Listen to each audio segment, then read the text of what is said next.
The Oregon Department of Transportation has a plan to make everyday travel easier, safer, and more efficient in the Portland metro area. Our urban mobility strategy involves removing roadway bottlenecks, implementing congestion pricing, upgrading our urban arterials, and investing in infrastructure for people walking, biking, and taking transit. Replacing the interstate bridge is a central part of that strategy.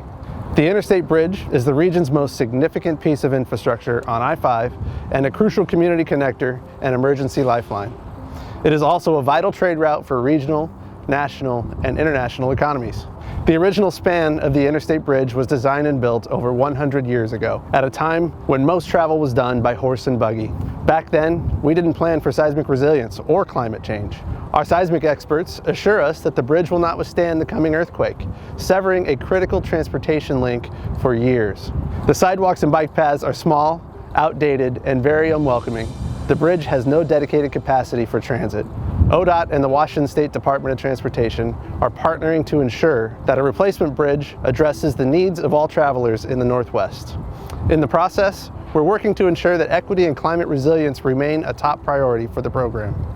We're committed to ensuring that all members of the community will benefit from this effort through mobility improvements, new transportation options, contracting opportunities for those that have historically been left behind, and project-related jobs.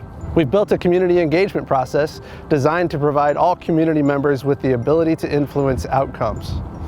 This includes an equity advisory group and grants to community organizations to increase our outreach to the community. We also want to build a replacement bridge that reduces emissions associated with transportation in this corridor.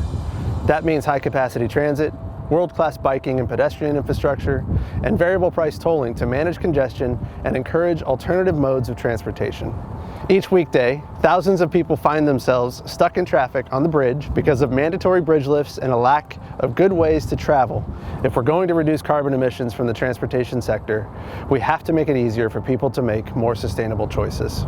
2 states, 2 ports, 2 transit agencies, 2 cities, and 2 metropolitan planning organizations all have a decision-making role on this project.